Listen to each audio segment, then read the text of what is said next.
El director de cine, Rodrigo Cortés, habla con Hoy en Escena tras sorprender a la crítica norteamericana con su segundo largometraje, una apuesta realmente sencilla y arriesgada, sobre todo por lo peculiar de su argumento y localización. Un hombre enterrado vivo en medio de un desierto. My name is Paul Conroy. I'm an American citizen from Hastings, Michigan. Si 15 días fue el corto más premiado del cine español, el nuevo trabajo del director salmantino Rodrigo Cortés apunta a un éxito internacional. Es Buried y ha conmocionado el Festival de Sundance, siendo la película más aclamada por los asistentes y los medios especializados de este festival, el más prestigioso del cine independiente. Se desató la fiebre. Se había levantado ya un gran murmullo a partir del American Film Market, en el que la película se vendió mostrando solamente 2 minutos de imágenes a 25 países. Pero no lo habían visto compradores americanos porque se había reservado eso para Sundance. Precisamente era la razón principal por la que nos parecía que Sundance era el foro adecuado para presentar la película al mundo. E imagino que mucho de ese rumor tenía que ver con el carácter insensato del proyecto. La película objetivamente es una insensatez, es uno de esos proyectos que no deberían hacerse porque no tiene ningún sentido. Estar 94 minutos bajo tierra, encerrado en poco más de 1 metro cúbico con un único actor. Lo que sucede es que Versus Entertainment me hizo llegar un guión de Chris Parlin absolutamente brillante, un thriller sensacional, una carrera contra el tiempo, y en principio consideraban que era una escritura muy brillante pero improducible, que no era posible hacer una película como esa, y me pidieron mi opinión sencillamente para ver qué opinaba sobre un guión de ese tipo. Cuando empezó, opinó que esa historia era perfecta por su carácter insensato e inédito. Nunca se había hecho algo parecido. Un solo actor, Ryan Reynolds, en el ataúd cerrado bajo 2.500 metros cuadrados de desierto iraquí y 90 minutos de oxígeno, el tiempo de duración de la película. Su única conexión con el mundo exterior, un móvil. Yo vi a Ryan Reynolds hace 2 años en una película que se llama The Nines, impresionante, que no se ha estrenado en España.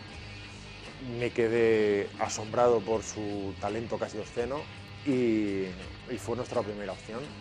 Y la cosa fue absurdamente sencilla. Se le mandó el guión, le gustó muchísimo, pidió ver concursante en mi primera película, eso le puso por lo visto la antena disparada según contó después, pero creía que no era posible producir una película así una vez. Él estaba en un ataúd de tamaño estándar, ni siquiera especialmente bien rematado, de manera que a los 3 días tenía una especie de traje ceñido de madera, sudor y sangre. Y lo devolvimos a Los Ángeles literalmente sangrando por la espalda, con los dedos achicharrados de sujetar durante minutos un cipo incandescente. Le tirábamos encima de él toneladas de arena. Imagino que al llegar a inmigración tuvo que explicar a los agentes de aduana por qué cada vez que parpadeaba caía arena. Y machacado.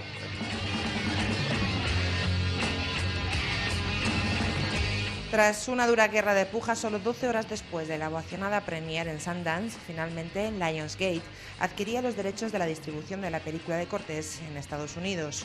Una gran película que veremos en breve en los cines españoles.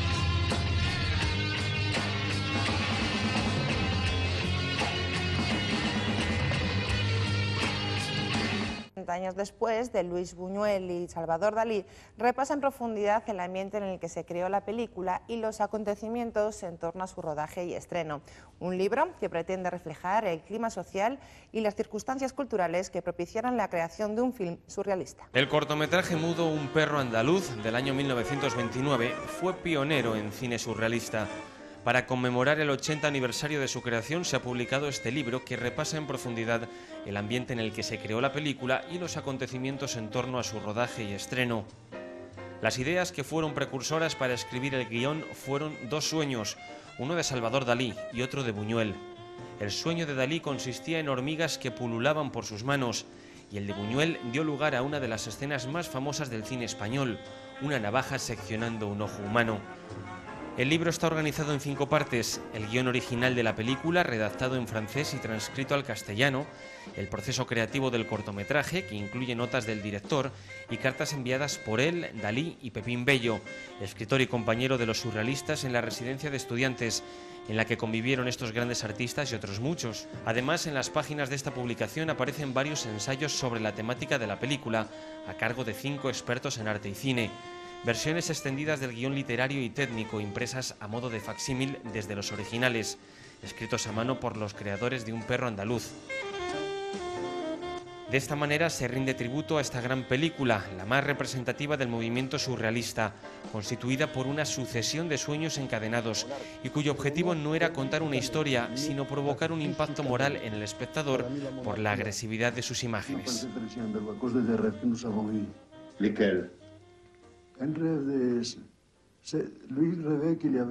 Os hacemos ahora la propuesta de un libro, es Naufragio, del periodista Francisco García Nobel. En él nos habla del hundimiento del barco español Príncipe de Asturias, en Brasil. El que fuera el mayor transatlántico abanderado en España era hasta hoy todo un misterio sin explicación, un buque fantasma porque nadie se había acordado de él, desapareciendo incluso de las efemérides de la prensa, pero el autor lo ha sacado a la luz. El 5 de marzo de 1916, la espesa niebla que había frente a las costas de Brasil provocó que el Príncipe de Asturias, uno de los buques más lujosos y modernos de Europa, se fuese al fondo del océano en 5 minutos. Ahora el periodista Francisco García Nobel rescata en su novela Naufragio este suceso olvidado de nuestra historia cercana. Con él estuvimos y evocamos aquella época de los viajes transoceánicos en paquebotes previa a la llegada del avión como medio de transporte. El vapor zarpó en febrero de 1916 de Barcelona, del puerto de Barcelona, iba a Buenos Aires. Había realizado ya varios viajes, era el vapor, el transatlántico más veloz, más lujoso, más moderno de aquella época en toda Europa.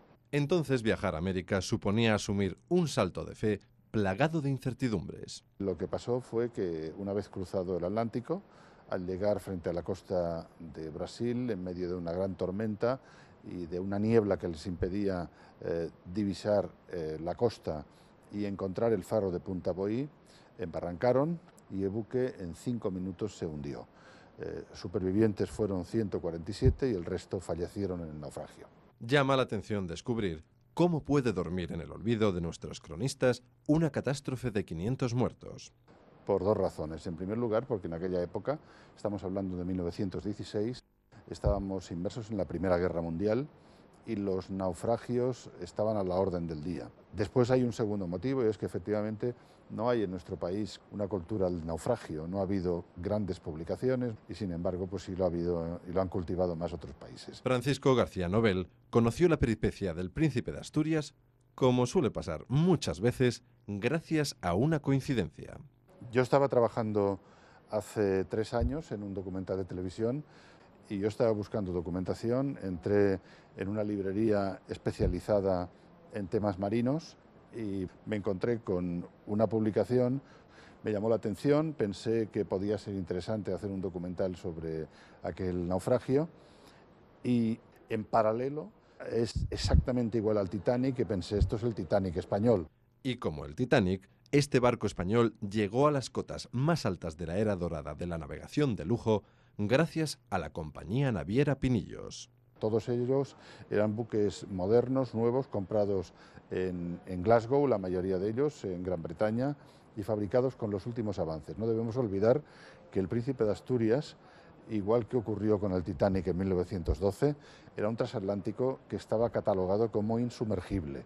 Tanto uno como otro reposan en el fondo del mar.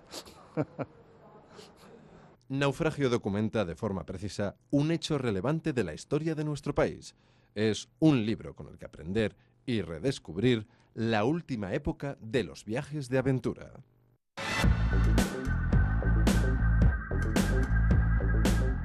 Algunos de los pasos de la imaginería procesional castellana quedan magníficamente reflejados en la obra de teatro Pasión, de la compañía vallisoletana Corsario.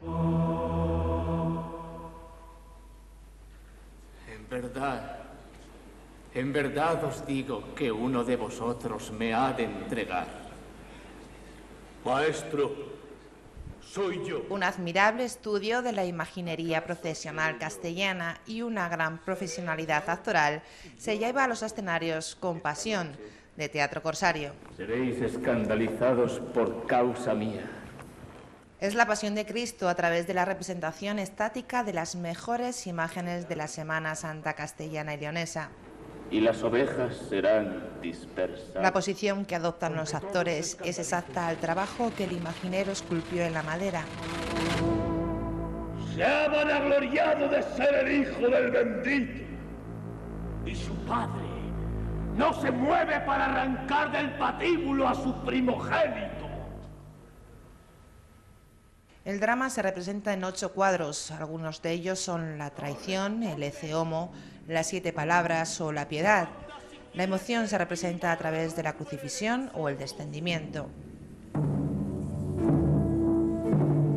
Corre, pues tanto le amabas, porque no hayes quebrados aquellos ojos sagrados en los que tú te mirabas. Pasión pretende contar las últimas horas de Cristo con sus palabras naturales, la de los evangelios o las de Fray Luis de Granada, puestas en bocas de figuras creadas por los imagineros castellanos y murcianos. Heríanle con ella en la cabeza diciendo: ¡Ave Rex! 90 minutos cargados de emoción y de belleza artística que podemos ver el domingo día 4 en el Teatro Principal de Medina de Rioseco. Que ya ni parecía quien era, que aún apenas parecía hombre, sino un retablo de dolores pintado por manos de aquellos malvados sayones y de aquel cruel presidente, a fin de que abogase por él ante sus enemigos esta tan dolorosa figura.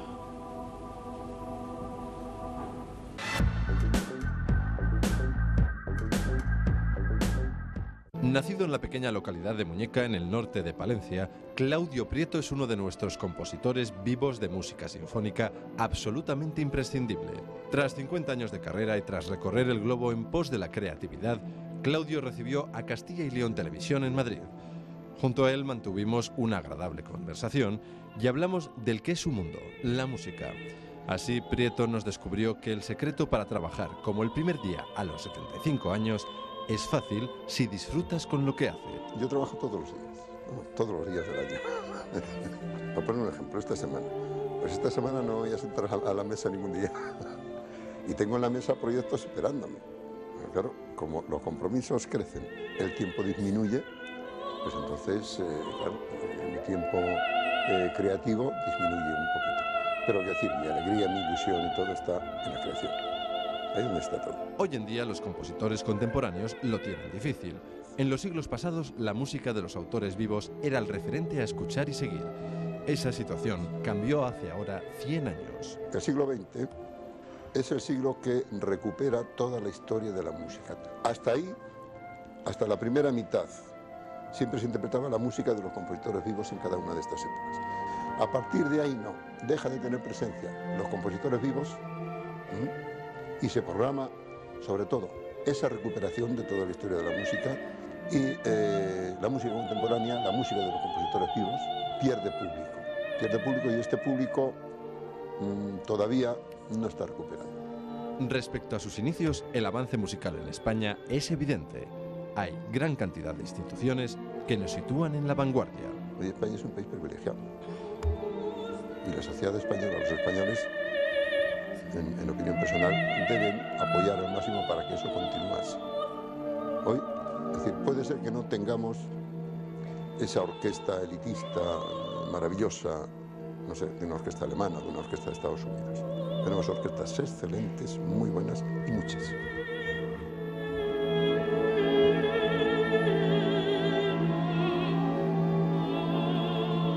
Lo que el maestro echa en falta es un mayor apoyo que acompañe a este florecimiento musical, porque España hoy es un país completamente pujante en el mundo entero en cuanto a creadores. Pero la atención que recibe ha crecido, claro que sí, estas atenciones, pero siguen siendo pequeñas, diminutas. Y la mayor es la difusión. Esa es la más grave de todas. que no se presta apoyo a la difusión. Se habla siempre en los despachos, ¿no? No, pues hay que crear una cosa y tal para poder difundir y que la música de los creadores españoles esté por aquí y por allá. Pero no pasan de ser palabras y algunas veces pues hay alguna excepción. Pero con las excepciones no se va a ninguna parte. Los minutos fueron pasando y así llegamos al fin de nuestra conversación. Pero lo hicimos volviendo al punto de partida, a las imágenes de su tierra natal que todavía le proporcionan una esencia de inspiración para dar color a sus obras. Las imágenes de la infancia es lo que no se olvida nunca. Si tú olvidas lo que has hecho ayer, en el restaurante que has estado antes de ayer, lo de la juventud no se pierde nunca. Fue una etapa especialmente hermosa, de la que yo repetiría siempre si esa oportunidad surgiese. Por lo tanto, decir, mi cariño para Guarda, para toda esa zona de la montaña palentina, pues ha sido siempre importantísimo, sigue siéndolo, y eso sigue vivito en mi memoria a día de hoy y seguirá siendo.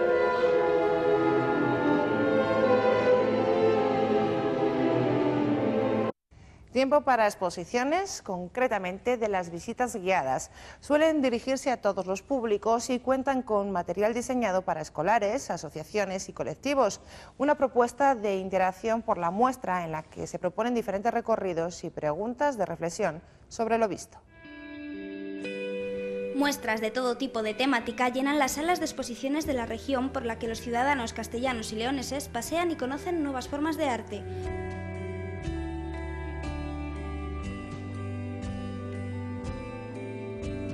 Para que todo tipo de público sea capaz de entenderlas, hay personas que se dedican a explicar el contenido de dichas muestras de una manera adecuada al tipo de grupo que solicita la visita. Pues no es lo mismo explicar en este caso a un colectivo que tenga algún tipo de discapacidad, que no tenga al mismo tiempo también un conocimiento amplio, en este caso como la exposición en la que estamos, arte contemporáneo, en el que tú tienes que intentar adecuar la visita, mostrarles unos conocimientos previos que sean sencillos, no estamos en una clase dogmática o de universidad, sino que estás en un intento de que comprenda lo que están visualizando. En el caso, por ejemplo, de las salas de San Benito y La Pasión de Valladolid, las visitas las organiza la Fundación Municipal de Cultura. Tenemos un planteamiento doble para las visitas generales. Una, que son aquellas que son concertadas, que se hacen normalmente a través de una petición a la Fundación, en el que se adecúan a un colectivo diferente. Si vienen niños, de institutos, dependiendo de la edad, del tipo, también colectivos nacionales, todo tipo de personas tienen una diferenciación a través de la visita guiada. Y luego están las generales, que son a las 8:30 de la tarde, de martes a sábado, y los domingos a la 1 del mediodía.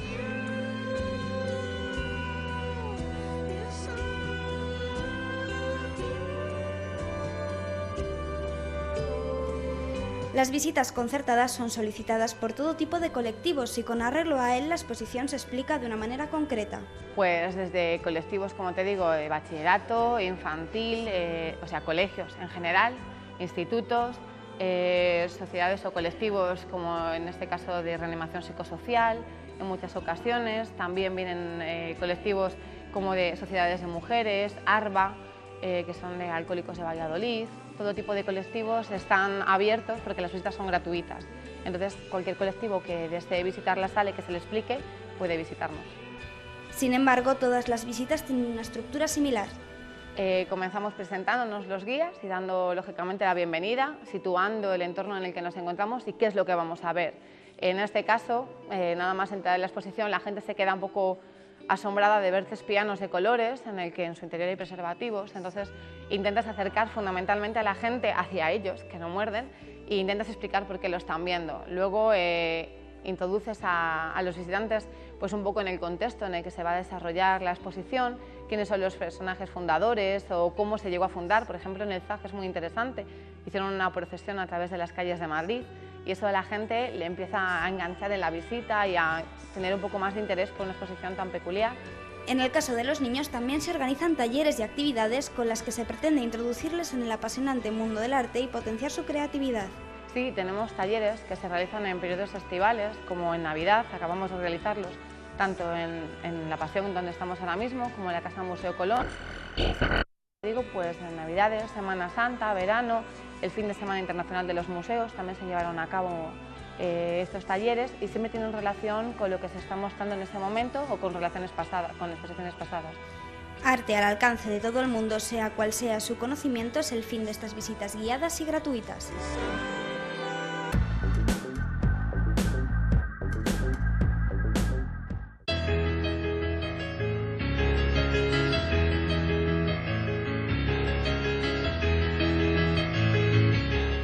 El humor y la ironía es la mejor forma de introducir o entender un concepto. Por ello, y aunque ya ha finalizado el Año Internacional de la Astronomía, el Museo de la Ciencia de Valladolid acoge una nueva exposición, una muestra que pretende hacer una campaña de divulgación de la astronomía mediante una docena de viñetas cómicas de nuestros mejores dibujantes, tanto nacionales como internacionales.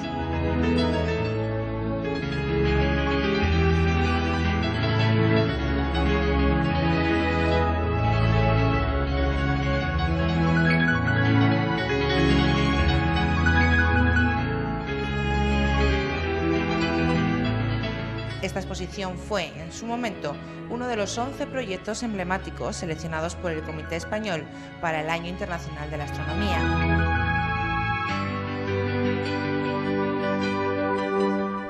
Con ella se invita a reflexionar sobre la importancia de la astronomía en nuestra sociedad y se divulgan conceptos fundamentales que relacionan esta ciencia con nuestro entorno mediante el humor y la ironía.